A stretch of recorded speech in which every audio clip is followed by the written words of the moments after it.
Hello student, आज देखते हैं इसमें न्यू टॉपिक क्या है इसको देखते हैं। तो स्टूडेंट यहाँ पर हम टॉपिक लिए हैं व्यास के शीर्षों के निर्देशांक के पदों में वृत्त का समीकरण।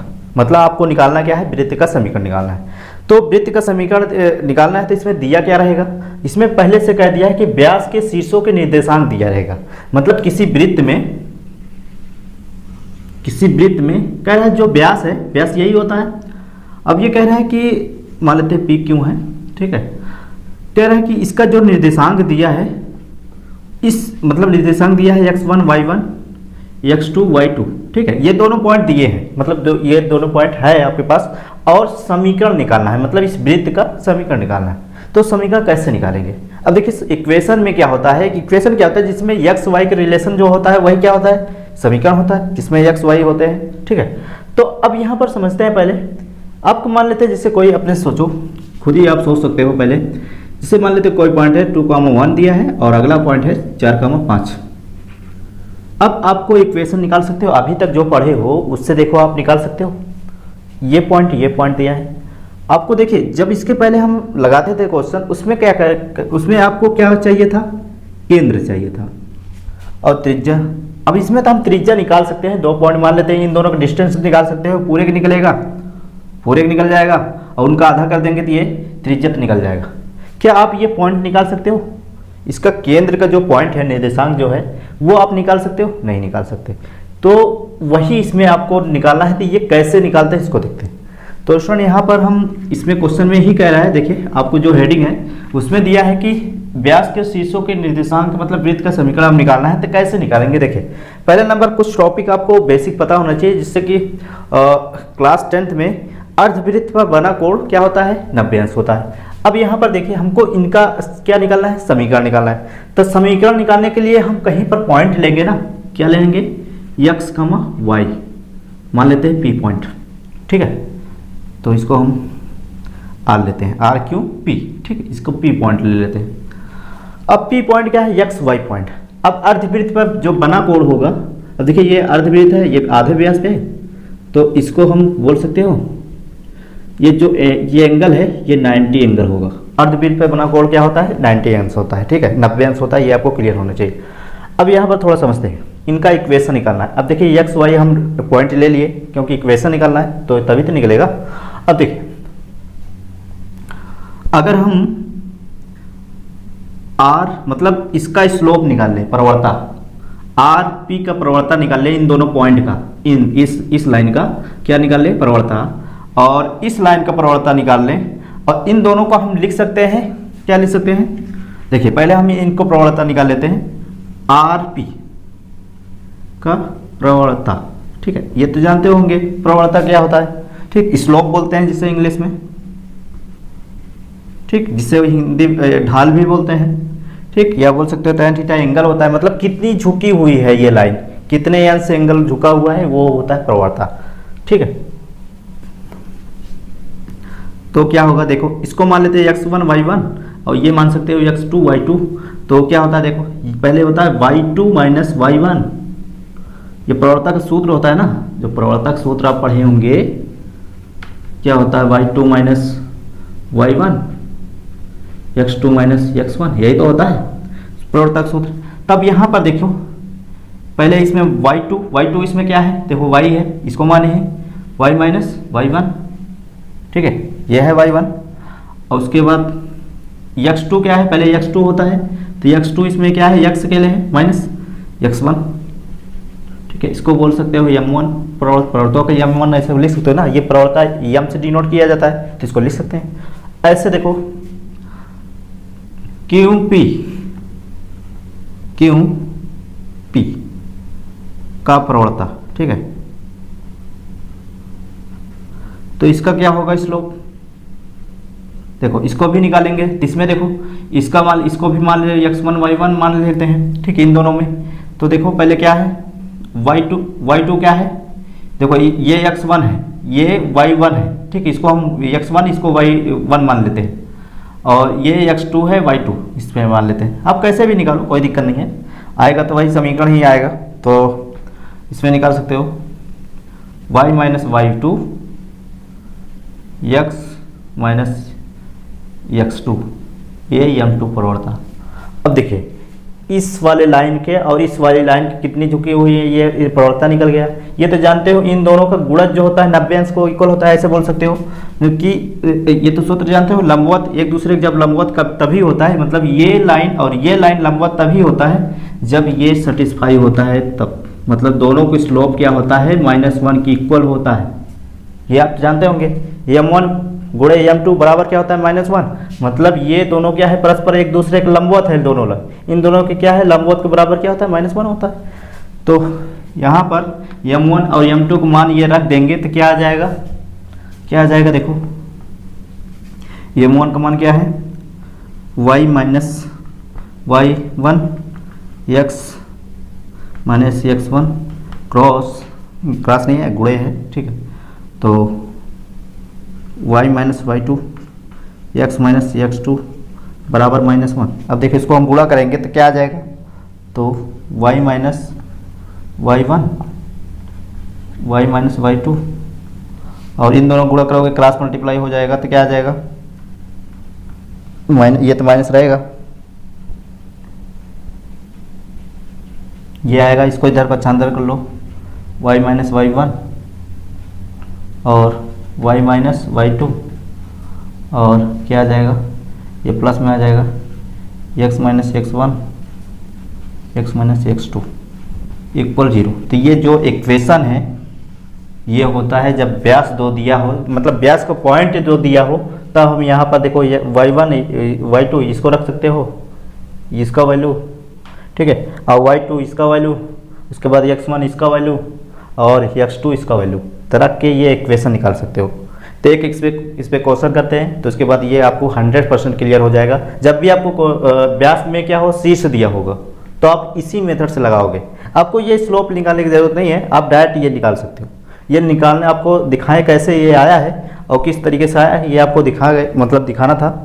तो अब इसी को हम इसी पे हम क्वेश्चन करते हैं, किस तरीके से आएगा इसको देखते हैं।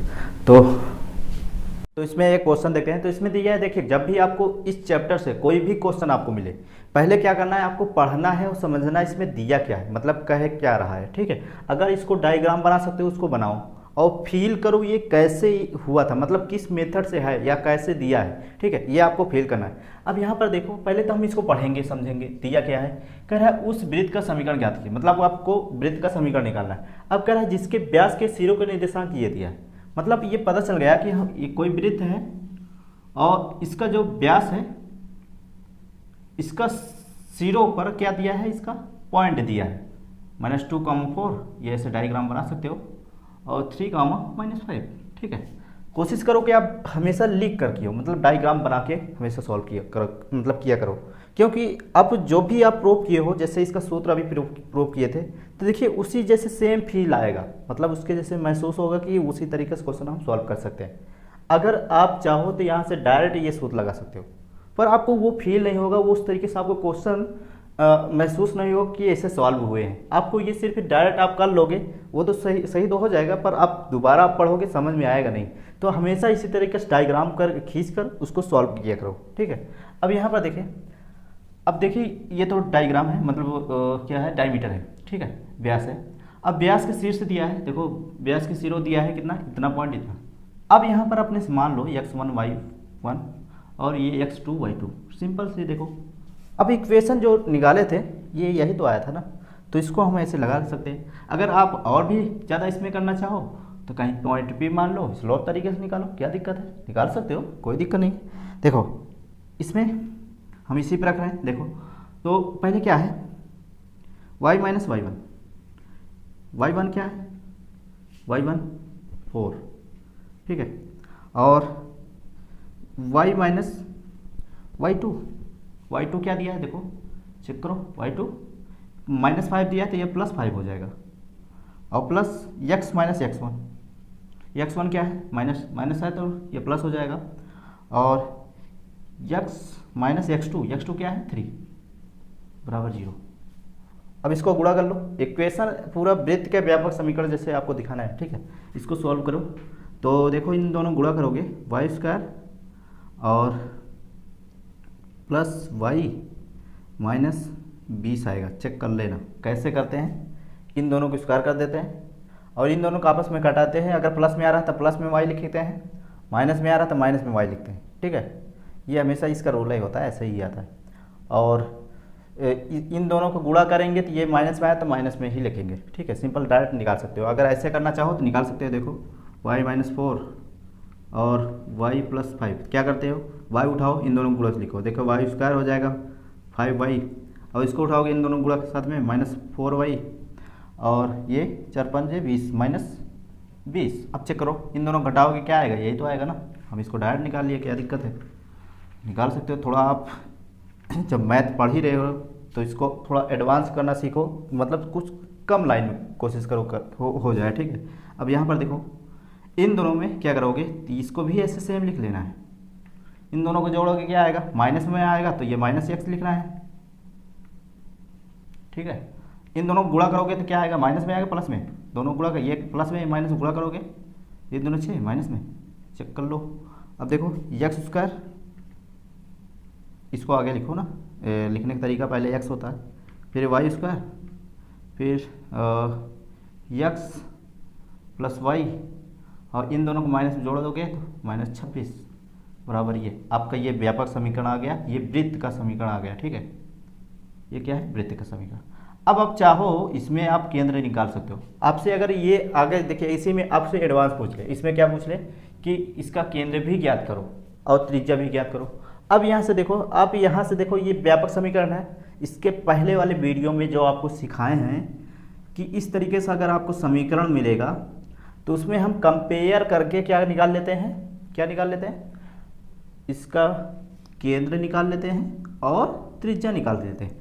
तो हम इस वृत्त का चाहें तो हम केंद्र भी निकाल सकते हैं और त्रिज्या भी निकाल सकते हैं। ठीक है, निकल जाएगा इसको आसानी से। ठीक है, तो ऐसे घुमा फिरा के आपको क्वेश्चन बना सकता है, तो आपको समझना है क्वेश्चन में क्या दिया है। ठीक है, नेक्स्ट क्वेश्चन देखते हैं इसमें।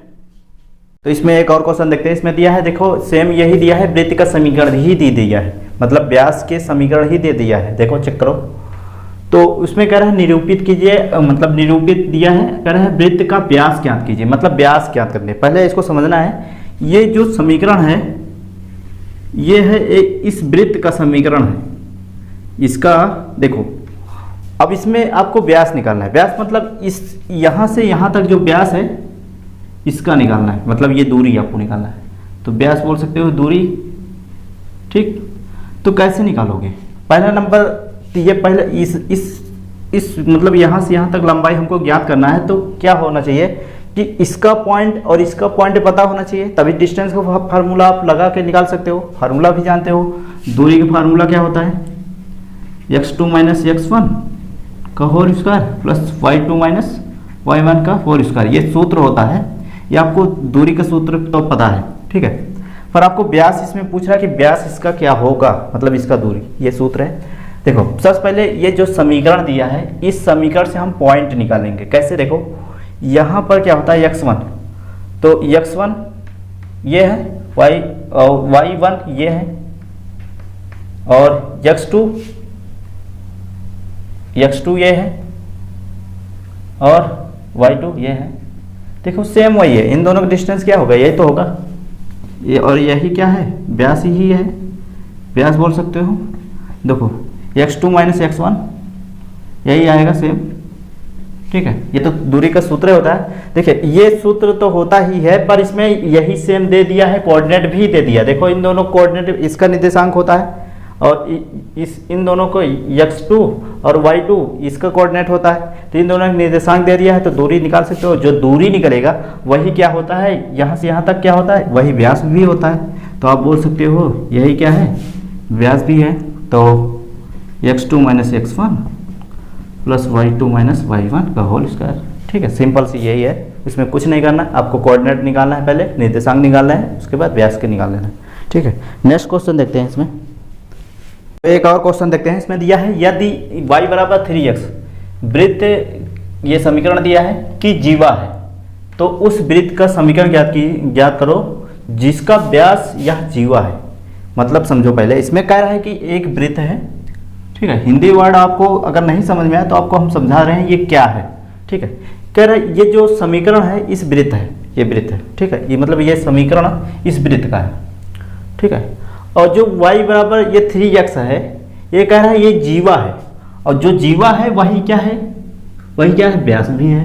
तो बोल सकते हो ये इस तरीके से इस पे ये जो समीकरण है y बराबर 3x इसका समीकरण है और ये इसका समीकरण है, बोल सकते हो। ठीक है। अब यहाँ पर थोड़ा समझेंगे। देखिए जब दो समीकरण होता है, दो समीकरण जैसे दो लाइन का समीकरण है, इसका कुछ समीकरण है और इसका कुछ समीकरण है, तो इन दोनों को जब दोनों हल करते हैं तो एक्स वाई का पॉइंट आता है, मतलब जो इंटरसेप्ट होता है, ये जो पॉइंट है ये कुछ पॉइंट आता है। इन दोनों का समीकरण हल करेंगे, जैसे x + 2 है, जैसे एक क्वेश्चन है x + y = 5 है, इसका समीकरण इस लाइन का समीकरण है x - 2। ठीक है। इन दोनों जब हल करेंगे जो x y का पॉइंट आएगा वो जो होता है ये पॉइंट आता है ये। ठीक है। तो हम अगर इस समीकरण को, इस समीकरण और इस समीकरण को अगर हल करेंगे, इन दोनों को निकालेंगे तो ये पॉइंट आपको मिलेगा, क्योंकि ये भी इंटरसेप्ट हो रहा है ना, इस मतलब इस वाले लाइन के, इस वाले बोल सकते हो एक लाइन के इंटरसेप्ट हो रहा है ना, पॉइंट ही है। तो इन दोनों समीकरण निकलेगा, पॉइंट निकलेगा, पॉइंट आपको निकलेगा इन दोनों समीकरण को हल करोगे तब। ठीक है। तो पहले आपको समझना है इसमें दिया क्या है। ठीक है। तब इन दोनों को हल करते हैं। देखो y का मान इस पे रख देते हैं तो क्या आ जाएगा, x² प्लस इस पे पहले लिख लेते हैं इसको पूरे का 20x = 0। तो x² बराबर, तो y का मान क्या है 3x² - 20x = 0। तो x² प्लस 9x² 20x = 0। अब देखो इन दोनों को जोड़ दोगे, 10x² 20x = 0। इन दोनों का कॉमन क्या है, 10x कॉमन है, ये 2, तो एक x बराबर 0 आ जाएगा इस वाले से, और एक x बराबर क्या आ जाएगा -2, सॉरी 2 अकेले आ जाएगा। देखो इसमें काटना नहीं है क्योंकि हमको पॉइंट निकालना है ना, x y का पॉइंट निकालना है, तो हम यहाँ पर इसमें कॉमन लेकर अलग अलग दो पॉइंट निकल जाएंगे। देखो इसमें 10x कॉमन ले लोगे तो क्या आ जाएगा, 10 दूना 20, 2 आ जाएगा। अब देखो जब x मान 2 आए हैं तो y मान भी 2 आएंगे, तो क्या करोगे, पहले x मान इस पे रखोगे, इस समीकरण पे रखोगे तो y मान क्या आ जाएगा 3 × 0, तो y मान भी 0। अगला x मान अगर 2 रखोगे, इसी समीकरण पे x मान 2 रखोगे क्या आ जाएगा, देखो 3 × 2, तो y बराबर 3 दूनी 6। तो क्या आ जाएगा, देखो एक कोऑर्डिनेट x, देखो दो कोऑर्डिनेट है ना, एक कोऑर्डिनेट क्या है 0, 0 है, अगला कोऑर्डिनेट क्या है, देखो एक 2, 6। ठीक है। एक मूल बिंदु से है, एक ये, तो बोल सकते हो 2 पॉइंट आ गया। इसमें यही पूछ रखा है जिसका व्यास या जीवा है, तो वृत्त का समीकरण ज्ञात करना। देखो जब ये आपको क्या निकल आया, पहले ये समझते हैं क्या निकल आया, ये पॉइंट निकल गया, ये पॉइंट और ये पॉइंट निकला। और इसमें कह रहा है, इसमें पूछ रहा है उस वृत्त का समीकरण ज्ञात करो जिसका व्यास या जीवा है। तो मतलब आप, तो इसमें देखिए 2 कोऑर्डिनेट आ गया। अब देखिए ये व्यास के सिरे को आया है, मतलब व्यास के सिर से आए हैं, तो 2 कोऑर्डिनेट के लिए आपको समीकरण लिखाए थे, किस तरीके से समीकरण होते हैं। तो आपको बताया था कि अगर x1 y1 और x2 y2 अगर तो व्यास के 2 शीर्ष दिए हैं तो समीकरण कैसे निकालते थे, x - x1 x - x2 plus y - y1 और y - y2 = 0। अब देखिए प्लस में आगे पीछे लिख सकते हो, तो इसी को उल्टा भी लिखा था इसी का। तो ये होता है जब शीर्ष दिया है तो व्यास का क्या है, शीर्ष दिया है तो शीर्ष हम निकाल लिए। अब इससे हम समीकरण निकाल सकते हैं। तो यहाँ पर देखो इसको मान लेते हैं x1 y1 और इसको x2 y2, तो अब समीकरण निकाल लेंगे, इस वृत्त का समीकरण निकाल लेंगे। तो क्या आ जाएगा, देखो x1 माइनस x1 कितना दिया है, x1 कितना दिया है, x1 यहाँ पर चेक कर लो 0 दिया है ना, x - x2 कितना दिया है 2 प्लस y - 0 y माइनस ये y2 कितना दिया है 6। अब इसमें देखो इसको गुणा करोगे तो x² - 2x प्लस इसमें गुणा करोगे y² - 6y = 0 और x² plus y² - 2x - 6y = 0। तो ये आपका समीकरण निकल गया है सेम। ठीक है, नेक्स्ट क्वेश्चन देखते हैं इसमें।